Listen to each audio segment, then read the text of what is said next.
Right, I hope you're enjoying it so far. We're certainly enjoying ourselves here in this freezing weather. We thought it was a summer festival, but clearly we got that wrong somewhere.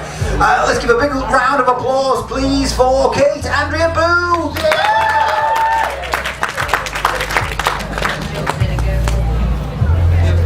I'm going to be a lot more silly, I think, than the previous presenters. Yeah, ready. Hi, so imagine I got a research grant to do an investigation into how Willy Wonka's chocolate factory would work in 2012. This is my picture of 2012, and this is my report. My conclusion is that small, fake tan children dressed up as Oompa Loompas trying to steal recipes is going to be the least of Wonka's problems. Wonka problem 1, if you can see, is the Oompa Loompas. Because they're not going to work for cocoa beans in 2012. They're going to want the national minimum wage, and Wonka's going to have to cave. That's going to lead to a snowball effect. They're going to form a little union.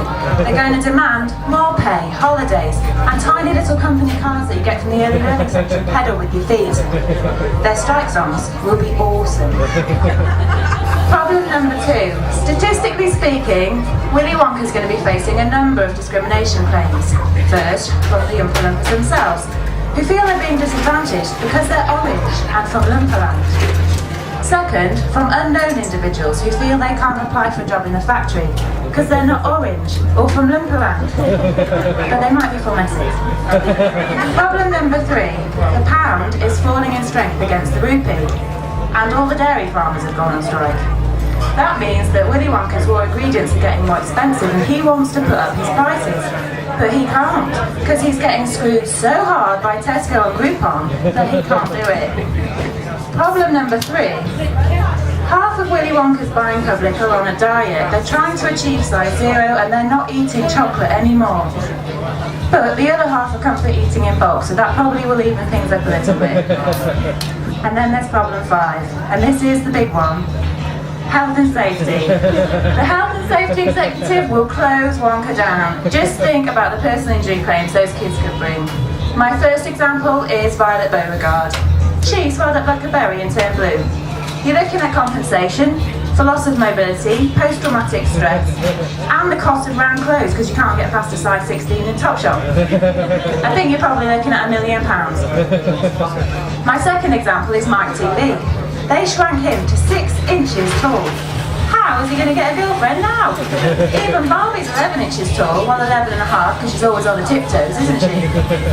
But he did get to be on TV. So that means a column in Heat magazine and an invite to the British Soap Awards, doesn't it? And he could even be Jordan's 4th husband. So those are some of the problems that Willy Wonka's going to face. My report then moves on, and we're going to look at the golden ticket competition. Wonka took, let's face it, a bunch of obnoxious social misfits who are competing against each other for an incredible prize. And they in turn are being judged by someone with an odd fashion sense, strange sense of humour and a slightly skewed sense of reality. It's the blueprint for Britain's Got Talent, which makes Willy Wonka the modern day Simon Cowell. And seeing as I'm ahead of my slides, we can all admire my artwork of Simon Cowell. It took me ages. Like the competitors of Britain's Got Talent, Charlie Bucket was not the strongest swimmer in the pool, was he? Given that all he ate was cabbage soup, I'm thinking he probably didn't smell too good either. He lived in a hovel with his 4 grandparents, who all shared a bed in the kitchen, and were committing benefits fraud. Did you see how fast Grandpa Joe got out of bed when he thought there was a trip out on offer? There goes his disability living allowance. So I'm thinking that Charlie Bucket's going to be having some strange ideas and probably on a social services watch list somewhere. We're supposed to accept that he won the competition because he was the least corrupt and the most angelic. That's not even true. Him and Grandpa Joe, bad influence, stole fizzy lifting drinks and they would have got chopped up by fan blades if they hadn't burnt their way to safety. Chaps. But he was an underdog, wasn't he, Charlie? And as Brits, we love an underdog. As we proved conclusively this year, as millions of us voted for Pudsey, a dancing dog, to win Britain's Got Talent. A dancing dog with £500,000 under his dog bed, thank you very much. And we'll all get behind somebody like Paul Potts and Susan Boyle, until they get too big for their boots, that is, and then we go off them pretty damn quickly, don't we? Like Cher Lloyd, don't like her anymore.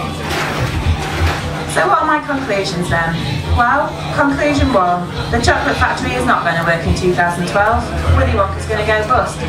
My recommendation is that he uses his factory as a basis for a reality TV show and that he cream a percentage of future earnings of all his contestants. My second conclusion is that the chaps will always win out. Just look at Cheryl Cole. Thank you.